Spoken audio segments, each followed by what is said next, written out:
The cold was the first thing Han Do-yun felt.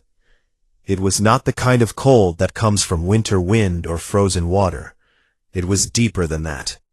It was the cold of something that had been still for a very, very long time. His eyes opened, but saw nothing. His fingers tried to move, but they felt like stone. Then the light came, pale and blue, and a machine voice spoke words he could barely understand through the fog in his brain. Emergency thaw. Senior crew, wake up. He fell out of the cryopod like a dead man learning to breathe again. His knees hit the metal floor and he stayed there, gasping, shaking, trying to remember who he was. Captain. He was a captain. His name was Do-yun. He was on a ship called the Gensa. They were going somewhere. They were supposed to reach a new world, a new home for 12,000 sleeping souls. He pulled himself up and looked around. The cryo bay stretched out in every direction, rows and rows of frosted pods glowing faintly in the dark. Thousands of people, still sleeping, still dreaming of a world they had never seen. The systems were failing. Red lights blinked on panels that should have been green.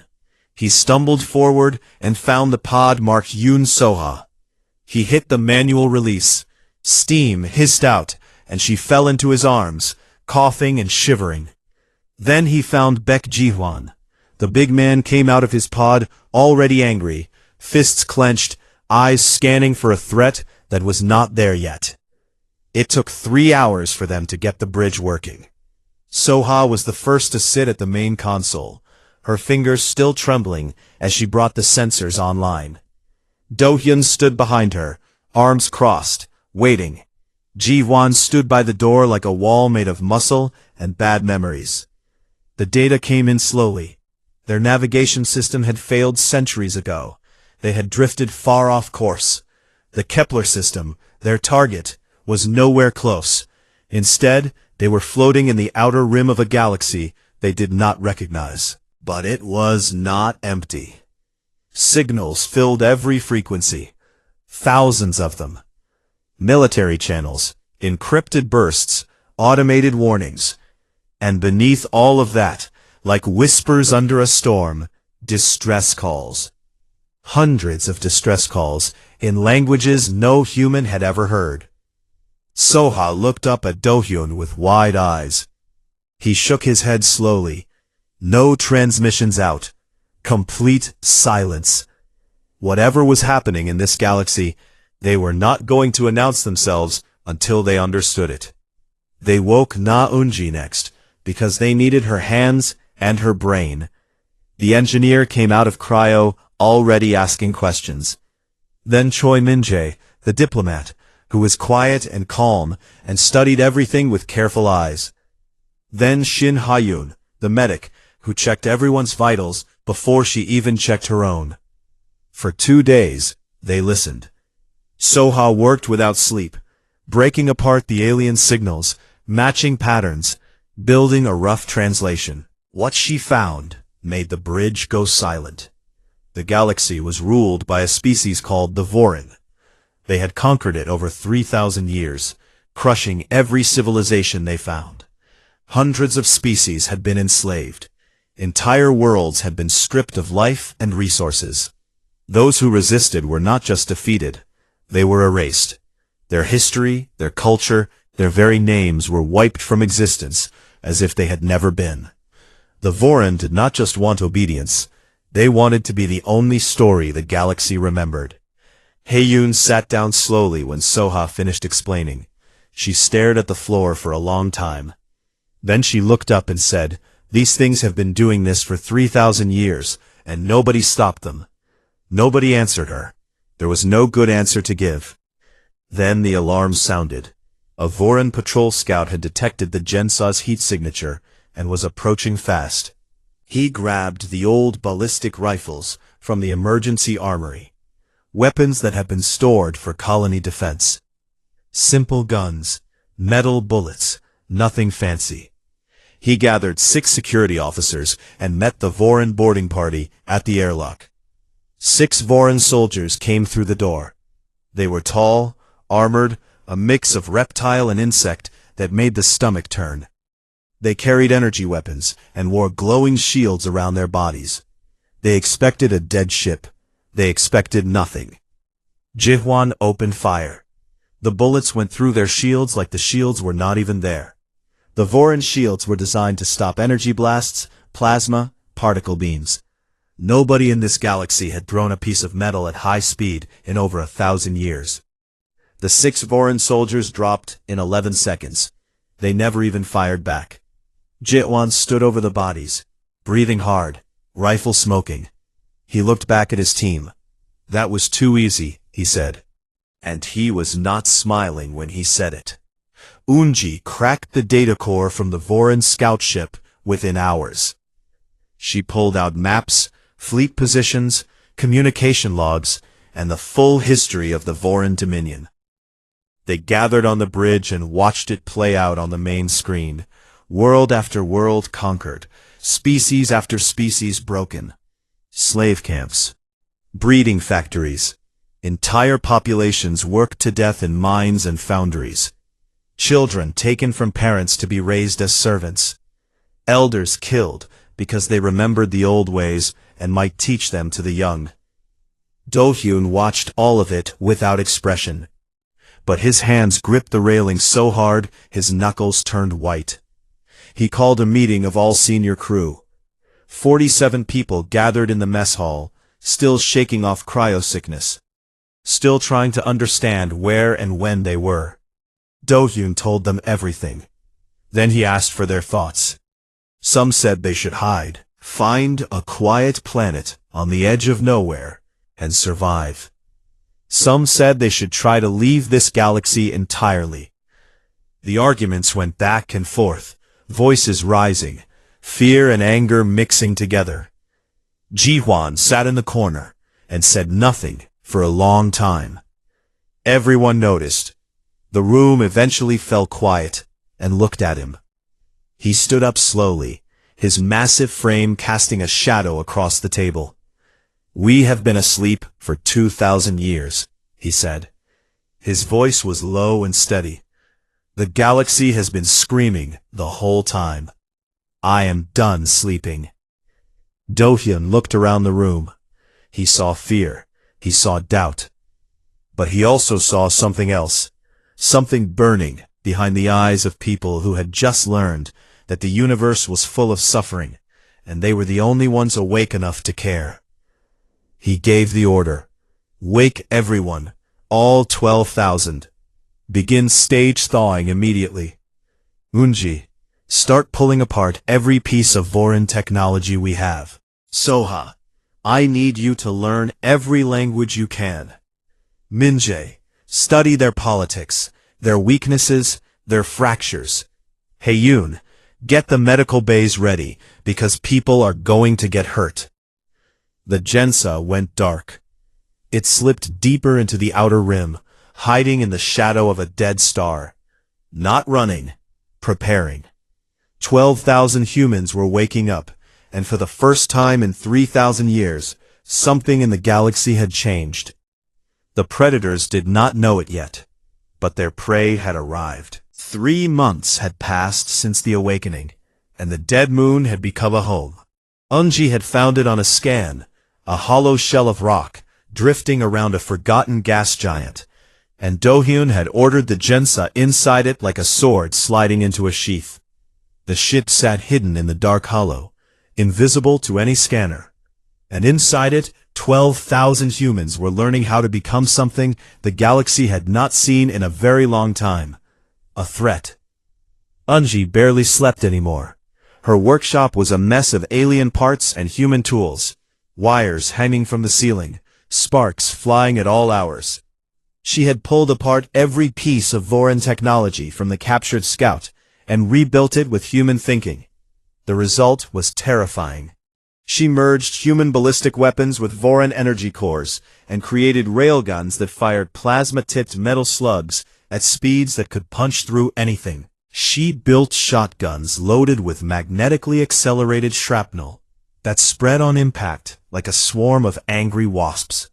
She cracked the frequency of the Voran energy shields and laughed when she realized how simple it was. "Their shields stop energy," she told Do-hyun while wiping grease from her face. "They have never fought anyone who throws metal at high speed. It is almost embarrassing." On the other side of the ship, Ji-won was building soldiers. The colonists had not been warriors. They were farmers, teachers, engineers, doctors, and builders chosen for a new world. But humans had something that the Voran had bred out of every species they conquered: the ability to adapt. Ji-won trained them hard and without mercy. He taught them to fight in tight spaces, in zero gravity, in darkness. He taught them to move as teams, to communicate without words, to think 3 steps ahead of their enemy. Within weeks, squads that had once stumbled through basic drills were moving like wolves through the corridors of the Jansa, fast and silent and hungry. Soha sat in her small lab, surrounded by screens and alien text. She had decoded 6 languages in 3 months, a feat that should have taken years. The Lyran language was beautiful, full of song-like tones and poetic structure. The Gahili language was deep and heavy, built for commands and war cries. The Omuri language was fluid and layered, with meanings hidden beneath meanings. And the Voran language was sharp and cruel, a language designed to give orders and accept none in return. Soha learned them all, because knowledge was the first weapon in any war. It was Soha who intercepted the signal that changed everything. A Voran slave transport was moving through the outer rim, carrying 200 Lyran prisoners to a mining colony where they would work until they died. The signal included the transport's route, speed, and guard complement. 12 Voran soldiers, 1 ship, 200 innocent lives. Do-hyun did not hesitate. He looked at Ji-won and nodded. The boarding was fast and brutal and perfect. Ji-won led 12 humans onto the transport through a breached airlock. The Voran guards were caught completely off guard. They had never been attacked on a slave run before. Why would they be? No one in the galaxy had the courage or the stupidity to strike at the Voran directly. The fight lasted less than 3 minutes. Every Voran guard fell. Not a single human was seriously hurt. When the cargo hold opened, 200 Lyran prisoners blinked in the harsh light and stared at the strange, flat-faced creatures standing before them. The Lyran were bird-like, with soft feathers and large, dark eyes that held centuries of suffering. They trembled. They flinched. They expected pain, because pain was all they had known. Hae-yoon stepped forward first. She moved slowly, hands open, voice gentle. She did not speak their language yet, so she simply knelt down beside an elderly Lyran who had collapsed on the floor and offered him water. He looked at her with an expression that was hard to describe. It was the face of someone who had forgotten that kindness existed and was remembering it all at once. His name was Pilu, and he had been a scholar once, before the Voran burned the Lyran universities and turned his people into laborers. He drank the water, and then he wept. Not from sadness, from shock. "We forgot," he said in broken common tongue, that Soha later translated fully. "We forgot that fighting back was possible." Min-jae spent the next several days with the freed Lyran. He did not make speeches or promises. He sat with them, listened to their stories, learned their names, and asked careful questions. Where were the Voran supply routes? Where were the major slave worlds? Where were the cracks in the Voran military structure? The Lyran told him everything, because he was the first person in 300 years who had asked them anything at all. The intelligence was gold. Min-jae brought it to Do-hyun and laid it out on the tactical table. The Voran Empire was vast, but it was not efficient. It ran on fear, and fear required constant enforcement. Their supply lines were long and thinly guarded because no one had ever dared to cut them. Their military commanders were arrogant because they had never lost. Their soldiers were strong but rigid, trained to fight in formations that had not changed in 1,000 years because they had never needed to change. Meanwhile, across the galaxy, Overlord Dref sat in his throne and received a report that mildly annoyed him. A patrol scout had gone silent in the Outer Rim. A slave transport had vanished. He tapped his clawed fingers on the armrest and ordered a hunter-killer squadron sent to investigate. 30 warships, more than enough to crush whatever minor nuisance was hiding out there. Do-hyun received word of the approaching fleet from the Lyron intelligence network. 30 warships. He studied the star maps in silence for a long time. Then he smiled, and it was not a warm smile. He chose an asteroid belt along the fleet's projected route. Eunji spent 2 weeks turning it into a killing ground. She rigged dozens of asteroids with kinetic warheads built from Voron reactor cores, each one powerful enough to crack a warship in half. She planted sensor decoys to draw the fleet into the densest part of the belt. She wired it all to a single trigger. The Voron squadron arrived, expecting to find a damaged pirate vessel or a minor rebel outpost. They found an asteroid belt and spread out to search it, just as Do-hyun had predicted they would. When the formation was fully committed, Eunji pressed the trigger. The belt erupted. Asteroids became fireballs. Shockwaves slammed into ships and tore them apart. 22 Voron warships were destroyed in the first 15 seconds. The remaining 8 tried to regroup, tried to raise shields, tried to understand what was happening. The Jansa came out of hiding like a predator from the dark and opened fire with its new weapons. Plasma-tipped railgun rounds tore through Voron armor. The 8 surviving ships were picked off one by one. Not a single Voron vessel escaped. Not a single distress call made it out. On the bridge of the Jansa, there was no celebration. Everyone was too stunned by what they had done. Soham monitored the Voron communication channels and watched as the silence spread. Then the panic began. Encrypted signals flew across the sector, frantic and confused. She translated them in real time, her voice quiet with disbelief. They do not know what hit them. They are calling us ghosts.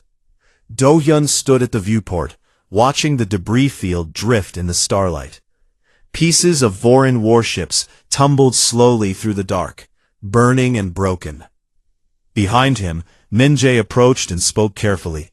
"The freed Lyran want to fight with us," he said.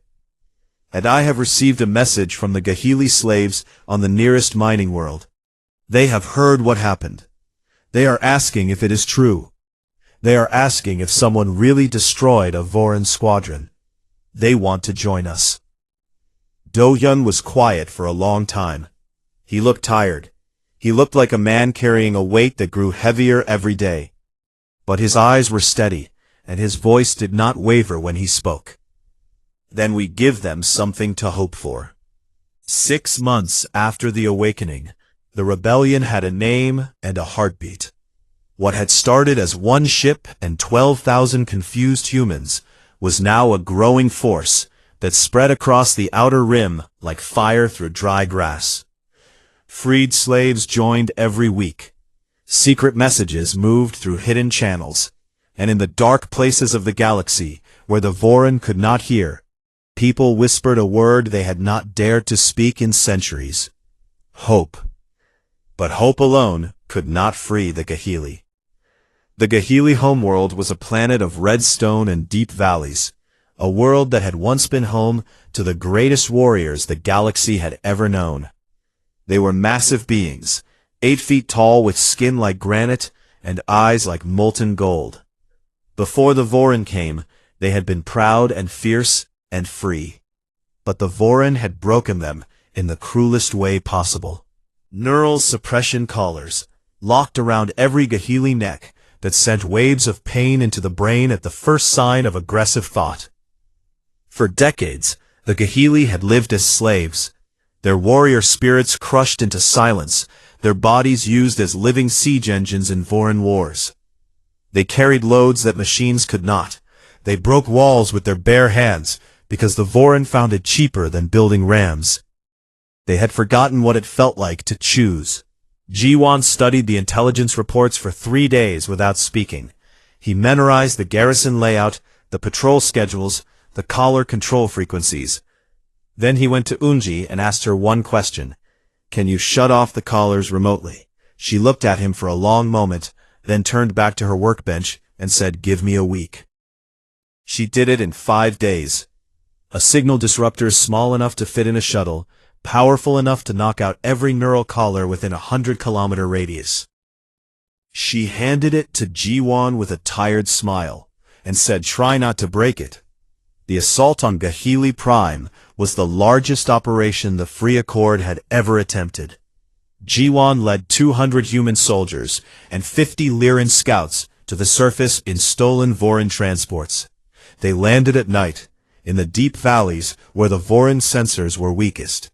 They moved in silence through the red stone canyons, setting up positions around the main garrison.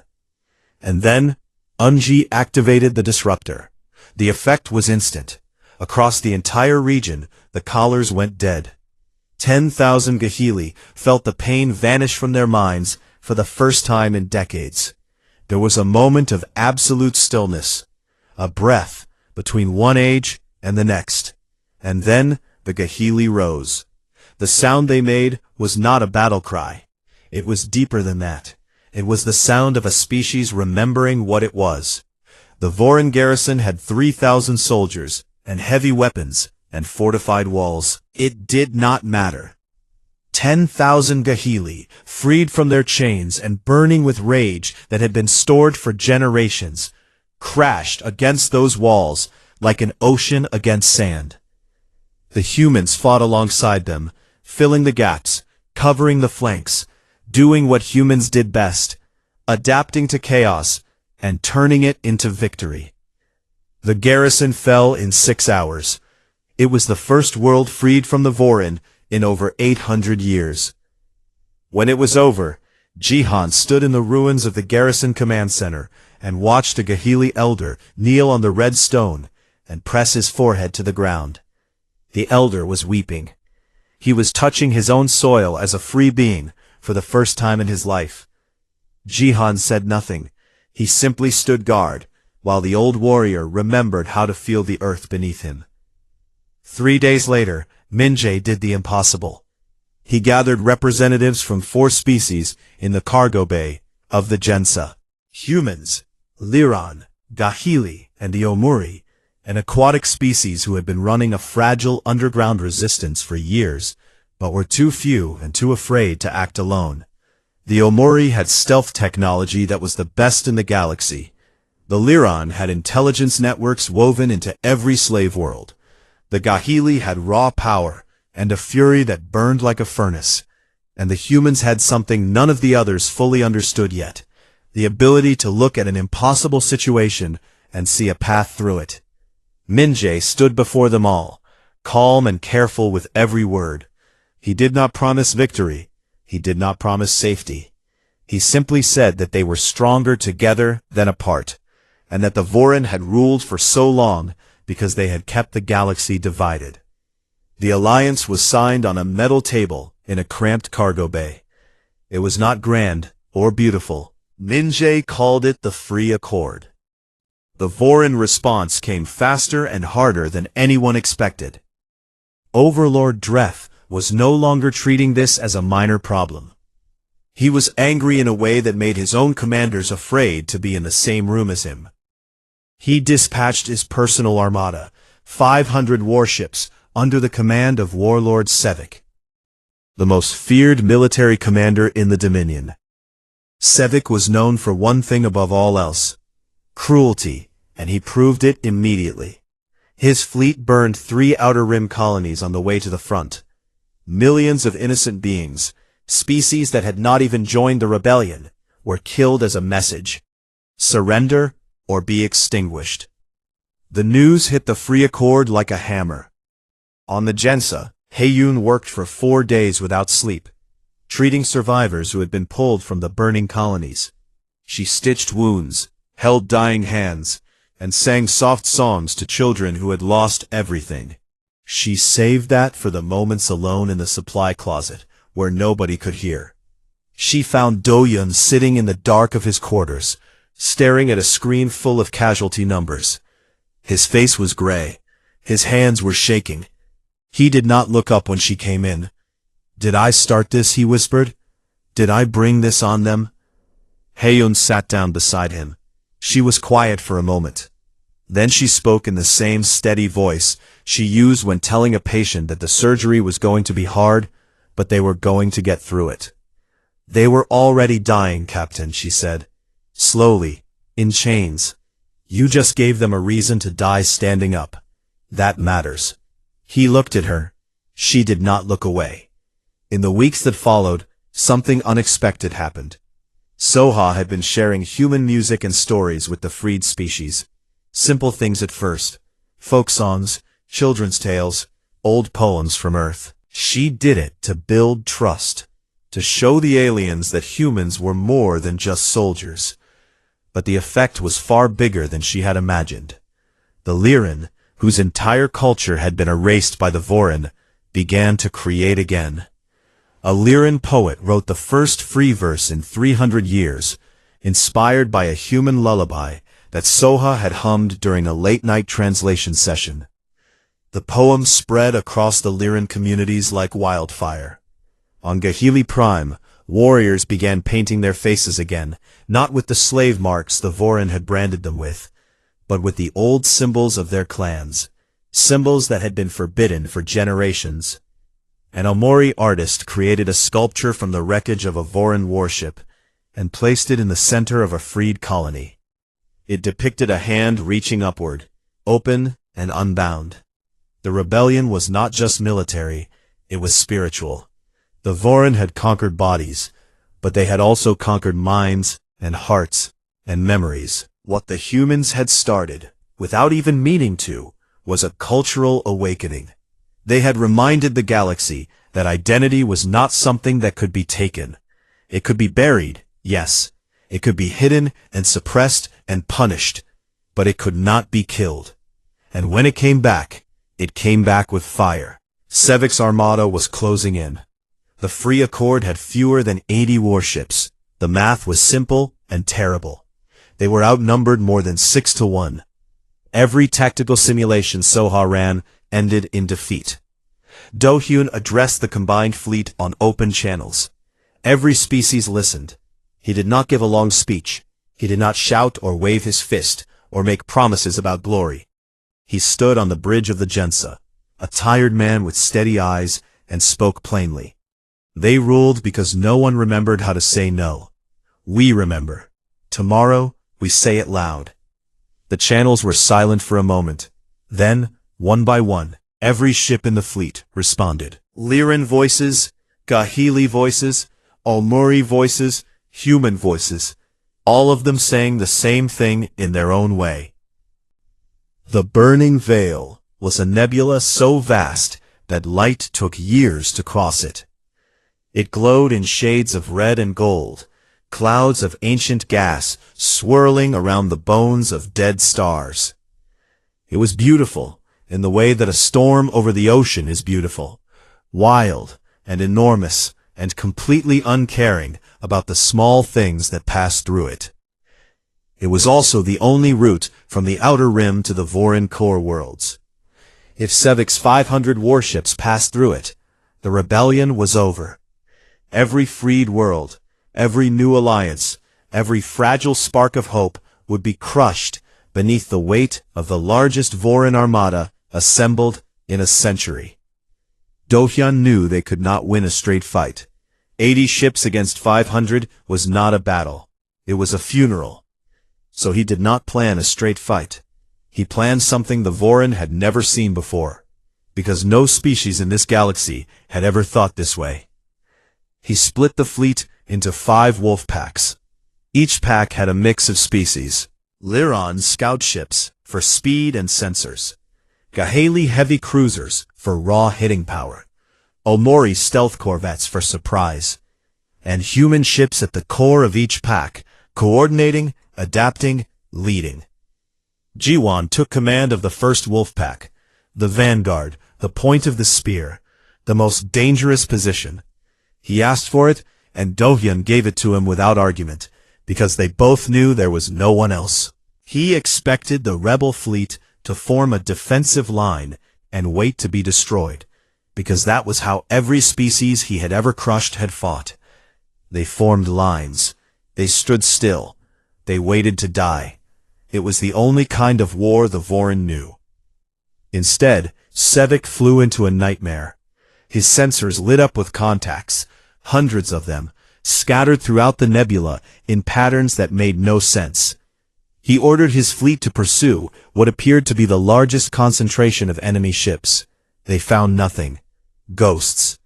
Meanwhile, the first wolf pack hit his left flank from inside a gas cloud, fired a devastating volley of plasma-tipped railgun rounds, and vanished before the Vorin could return fire. Sevik turned his fleet to respond, and the second wolf pack struck his rear, destroying 6 supply ships and a communications relay before disappearing into the red fog. The Vorin commanders were confused, and then they were afraid. Their formations, rigid blocks of ships that had dominated every battle for 1,000 years, were useless here. They could not see the enemy. They could not predict the attacks. Every time they moved to engage, the rebels melted away and struck somewhere else. Hidden weapons platforms opened fire from impossible angles, and by the time the Vorin located them, they had already gone silent and relocated. This was human warfare. Not lines and formations in honor, but ambushes, feints, misdirection, and controlled chaos. Hit hard, move fast, never be where the enemy expects you to be. It was a style of fighting born from thousands of years of human conflict, refined by every war humans had ever fought against each other, and now unleashed on an enemy that had never imagined such a thing was possible. Sevik was a veteran of 100 campaigns, and he was no fool. He recognized that his fleet was being torn apart piece by piece. He ordered all 500 ships to collapse into a tight defensive sphere, shields overlapping, weapons pointed outward in every direction. It was the Vorin's strongest formation. Nothing could break it from the outside. So the Gahili broke it from the inside. 12 Gahili heavy cruisers, the largest and heaviest ships in the Free Accord fleet, turned toward the Vorin sphere and accelerated to ramming speed. It was not a tactic anyone had planned. It was not in any strategy briefing. The Gahili captains made the decision together, in a private channel, in their own language, without telling anyone. By the time Do-hyun realized what was happening, it was too late to stop them.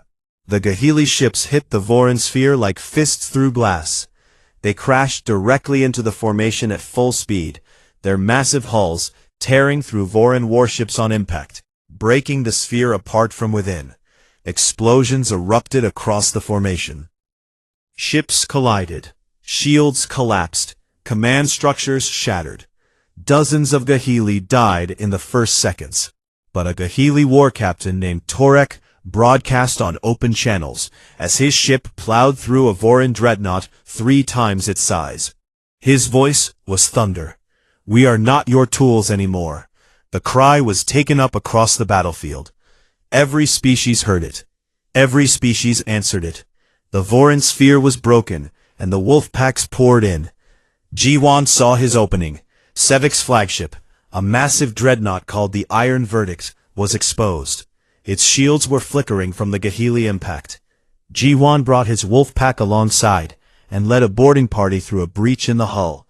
20 humans in combat armor, fighting their way through the corridors of a ship the size of a small city. The fighting inside was brutal.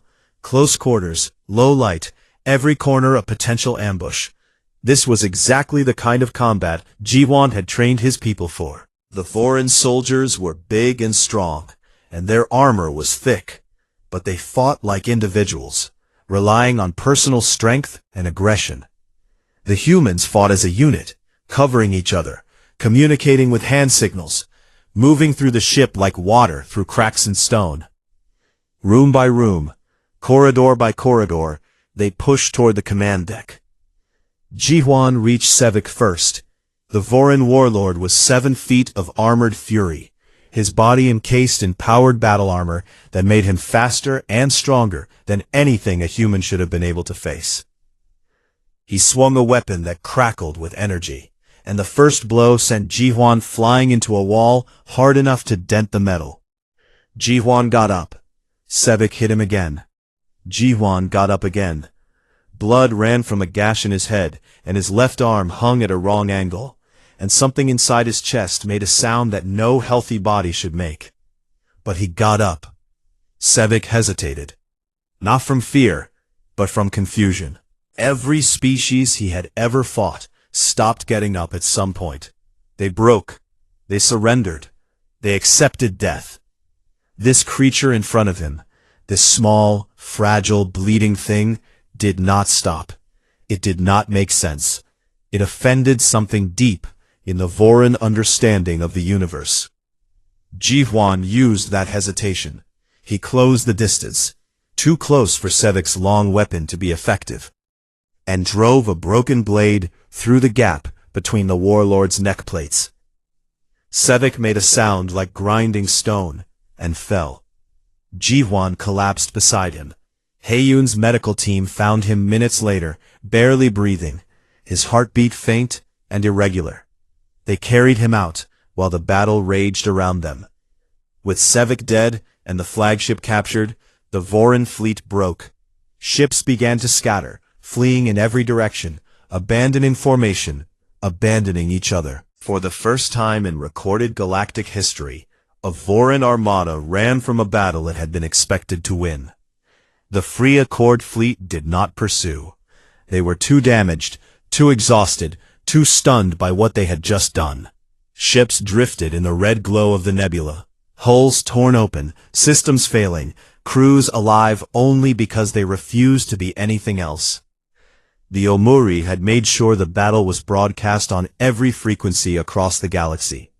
Every slave world watched, every oppressed colony saw the Vorin run, and the effect was like an earthquake that shook the foundations of a 3,000-year-old empire. Uprisings erupted on dozens of worlds within hours. Slaves turned on their masters, guards found their weapons missing, factories went silent. The Vorin could not respond to all of it. They did not have enough ships, enough soldiers, enough fear left to hold it all together. The cracks became fractures, and the fractures became chasms. On the Jensa, Jihuan lay in a medical pod, unconscious, his body held together by machines and stubbornness. Heiyun sat beside him, holding his hand, monitoring every beat of his heart on the screen above. She did not leave. She did not sleep. Doyun stood on the bridge, staring at the viewport. The nebula burned around them, beautiful and terrible. Soha came up beside him, her eyes red, her hands trembling as she listened to the communication channels flooding in from across the galaxy. "Do you hear that, Captain?" she said. He listened. The channels were full of voices, hundreds of species, thousands of worlds, all of them speaking at once, in languages he could not understand. But Soha's translator rendered the meaning the same every time, no matter the language, no matter the voice. 1 year had passed since a ship full of sleeping humans drifted into a galaxy that had forgotten what freedom meant. 1 year since Dohyun opened his eyes in a frozen pod and stumbled into a universe of chains and cruelty. In that single year, everything had changed. The Vorin Dominion, an empire that had crushed the galaxy beneath its heel for 3,000 years, was falling apart. Its fleets were scattered, its slave worlds were in open revolt, and its fearsome reputation, the very thing that had kept 1,000 species obedient, had been shattered in a nebula full of fire and fury. Now the Free Accord was coming for the heart. The fleet that gathered at the edge of Vorin space was the largest multi-species armada in galactic history. Over 1,000 ships from dozens of species, each one carrying crews who had once been slaves, prisoners, or refugees and were now soldiers. Lyran scout wings flew alongside Gahili war cruisers. Omori stealth ships drifted beside human frigates. Species that had never spoken to each other before the rebellion now fought side by side, bled together, and trusted each other with their lives. Do-hyun led from the bridge of the Jansa, the same battered ship that had carried 12,000 sleeping souls across the void. It had scars now, patches and welds and replacement parts from a dozen different civilizations. It was ugly and imperfect, and it was the most important ship in the galaxy. Ji-hwan was on his feet again. Barely. His body had been broken in the fight against Sevik, and Unji had built him a custom exoskeleton that wrapped around his torso and legs like a mechanical skeleton, holding together what muscle and bone could not. Haeyun had told him to stay in medical. He had looked at her with those steady dark eyes and said nothing, and she had known that there was no force in the universe that would keep him off the front line. She had simply checked the exoskeleton's calibrations, packed extra medical supplies, and followed him to the shuttle bay. The fleet moved toward Vorin Prime. Overlord Dreth was waiting. He had pulled his remaining loyal forces back to his throne world and fortified it with everything he had left. But his greatest weapon was not his fleet or his soldiers or his fortress. It was a network of satellites orbiting 50 worlds across the galaxy, each one capable of sterilizing an entire planet's surface within minutes. A doomsday system built centuries ago as a final guarantee that no rebellion could ever succeed. If the Vorin fell, they would take the galaxy with them. Dreth activated the system and broadcast his threat to every channel. His voice was cold and calm. The voice of a being who had held absolute power for so long that he could not imagine a world without it. "Come closer," he said, "and I will burn every world you have freed. Every species that joined your pathetic rebellion will cease to exist. You will watch them die, knowing that you caused it. Then I will find your sleeping ship, and I will turn it to dust." The fleet stopped. Fear moved through the channels like a cold wind. Ships that had been steady and brave moments before began to hesitate. Do-hyun could feel it. The doubt, the terror, the ancient instinct that said the Vorin always won in the end. But on the lower deck of the Jensa, Unji was already working. She had been studying the satellite network for weeks, using data stolen from captured Vorin systems. The satellites were powerful, but they had a weakness. They required a synchronized signal from a central command hub on Vorin Prime to fire. Without that signal, they were dead metal in orbit. If someone could get inside the hub and disrupt the signal, the entire Doomsday network would go silent. She brought the plan to Do-hyun. He listened, his face unreadable. Then he said no. It was a suicide mission. The hub was deep inside the most heavily defended fortress on the most heavily defended world in the galaxy. She would not come back. Unji stood her ground. "Captain," she said, and her voice was firm and clear. "I did not wake up from 2,000 years of sleep to watch the galaxy burn because we were afraid." He looked at her for a long time. Then he looked at Minjae, who was already pulling up his Vorin language files. Then at Ji-hwan, who was loading weapons. Then at the Omori stealth commander, who had quietly entered the room and was waiting for orders. The strike team assembled within the hour. Unji for the technical work. Minjae, who now spoke fluent Vorin with a perfect accent, to talk them through checkpoints. A squad of 8 human soldiers for combat. And a unit of Omori stealth operatives, whose cloaking technology could fool Vorin sensors completely. They boarded a captured Vorin shuttle and dropped toward the planet's surface, while the fleet held position and waited. The Omori got them through the orbital defenses. Their cloaking fields bent light and energy around the shuttle, making it invisible to every scanner in orbit. They landed in a service area on the outskirts of the capital city and moved on foot through the streets. Vorin civilians, workers, administrators, and low-ranking soldiers moved around them without seeing the Omori shimmer fields that hid the team from sight. They reached the first checkpoint. Minjae stepped forward, uncloaked, wearing a stolen Voran officer's uniform. He spoke in perfect Voran dialect, barking orders at the guards with the casual cruelty that the language demanded. The guards saluted and let him pass. At the second checkpoint, a suspicious officer demanded identification codes. Minjae rattled off a string of codes that Soha had pulled from the captured flagship's database. The officer hesitated. Minjae stared at him with the cold confidence of someone who belonged exactly where he was. The officer stepped aside. They reached the signal hub.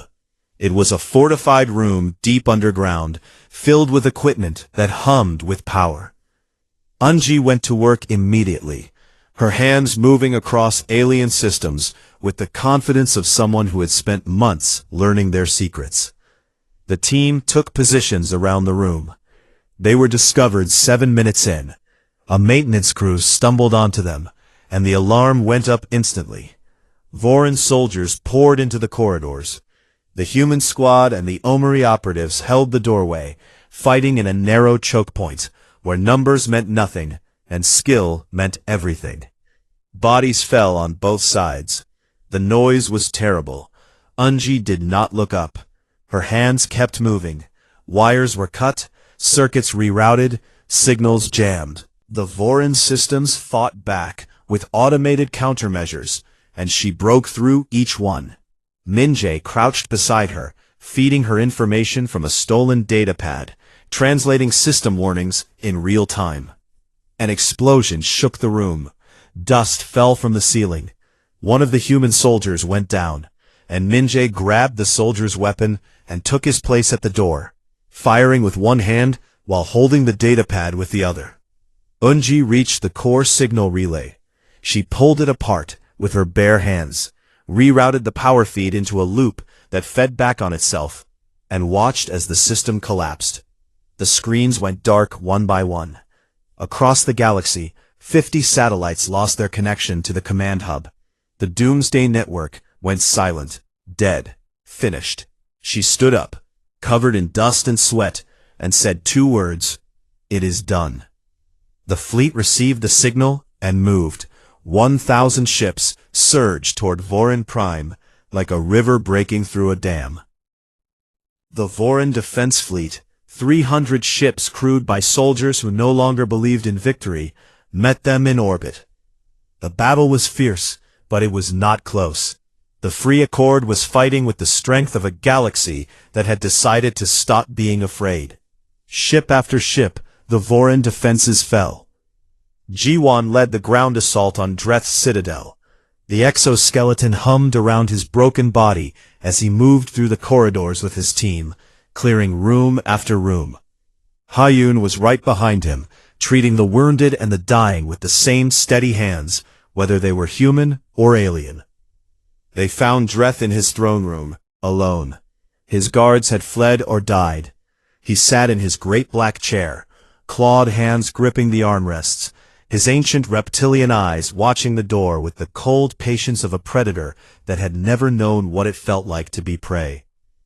Dohyun entered alone.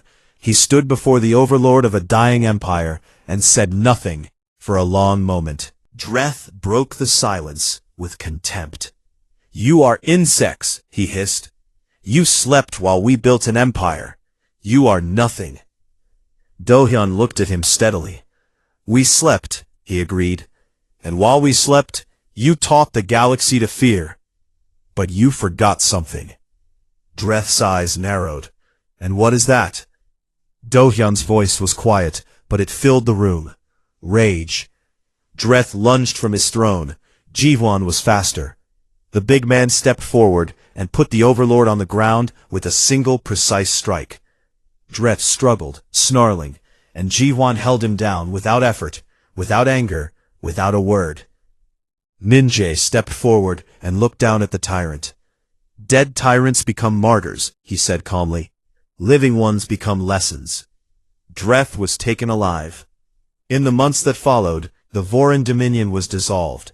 Voran Prime was occupied, not destroyed.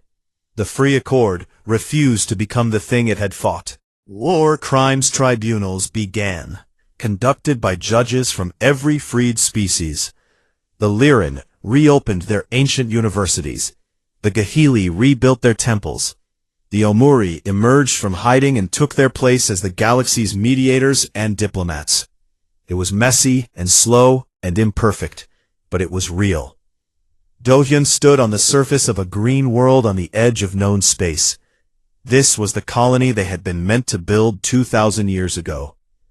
The Gensaz colonists were finally planting seeds in real soil, building homes with real walls, raising children under a real sky. Hyun was sitting in a meadow, teaching a group of Lyran children a human song. They sang it badly and beautifully, and she laughed in a way that Dohyun had never heard from her before. Unji was arguing with a team of Gahili engineers about the structural integrity of a bridge they were building together, her small frame surrounded by giants who listened to her with deep respect. Ji-won sat under a tree, with his eyes closed, his scarred face turned toward the sun. He was still. He was peaceful. Do-hyun could not remember ever seeing him at peace. Soha walked up beside him. "Not bad for a bunch of people who overslept by 2,000 years, she said. Do-hyun smiled. A real smile, warm and full and rare. "We did not oversleep," he said. "We arrived exactly when we were needed." Years later, a Lyran historian sat in one of the rebuilt universities and wrote the opening line of a new galactic history. She chose her words carefully, because she understood that some sentences carry the weight of civilizations. For 3,000 years, the galaxy knew only darkness and chains. And then from the void, from a silence older than memory, came a species that had slept through the age of tyrants. They awoke with fire in their blood and fury in their hearts. They did not conquer the galaxy. They reminded it how to be free. They called themselves human.